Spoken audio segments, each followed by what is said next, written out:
गुंडाविरोधी पथकानं भुसावळ येथील दुहेरी हत्याकांडातील गोळीबार करणारा मुख्य आरोपीस 2 पिस्टल आणि 5 काडतुसांसह 24 तासांच्या आत बेड्या ठोकल्यात।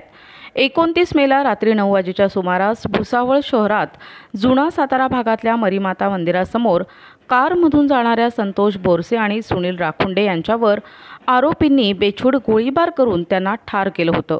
या प्रकरणी भुसावळ शहर पोलीस ठाण्यात गुन्हा दाखल आहे। भद्रकाली पोलीस ठाणे हद्दीत गुंडाविरोधी पथकाचे पोलीस अंमलदार गस्त करत असताना पोलीस अंमलदार अक्षय गांगुर्डे यांना भुसावळ शहर येथे झालेल्या गोळीबार प्रकरणातील एक आरोपी द्वारका परिसरात थांबला असल्याची गुप्त माहिती मिळाली। गुंडाविरोधी पथकानं चे प्रभारी अधिकारी ज्ञानेश्वर मोहिते यांना घेऊन द्वारका येथे पथकासह सापळा लावून संशयित हा द्वारका येथील बोहोरी पेट्रोल पंपाजवळ थांबलेला असल्याचं दिसून आल्यानं तो पोलिसांना पाहून पळून जाण्याच्या प्रयत्नात असताना पथकानं सिनेस्टाईल पाठलाग करून शिताफीनं ताब्यात घेतलं। करण किसन पत्रोड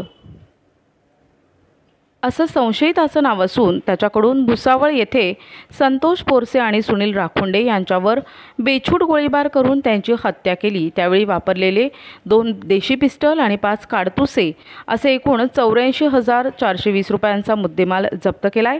भुसावळ शहर येथील दुहेरी हत्याकांडातील गोळीबार करणारा मुख्य आरोपी गुंडाविरोधी पथक नाशिक शहर यांनी 24 तासांच्या आत शोध घेऊन त्यांच्याकडून गुन्ह्यात वापरलेले 2 देशी बनावटीचे पिस्टल आणि 5 काडतूस जप्त करून गंभीर स्वरूपाचा गुन्हा उघडकीस आणल्यानं नाशिक शहर आयुक्तालय आणि जळगाव पोलीस दलाच्या वतीनं गुंडाविरोधी पथकाचे अभिनंदन केलंय। सदरची कामगिरी पोलीस आयुक्त संदीप कर्णिक, पोलीस उपायुक्त चंद्रकांत खांडवी, सहाय्यक पोलीस आयुक्त सीताराम कोल्हे यांच्या मार्गदर्शनाखाली गुंडाविरोधी पथकाचे सहाय्यक पोलीस निरीक्षक ज्ञानेश्वर मोहिते, पोलीस मलंग गुंजाळ, विजय सूर्यवंशी, डी.के. पवार, प्रदीप ठाकरे, अक्षय गांगुर्डे, गणेश भागवत, प्रवीण चव्हाण, राजेश सावकार, सुनील आडके, नितीन गौतम, गणेश नागरे यांनी संयुक्तिकरित्या कामगिरी पार पाडली आहे।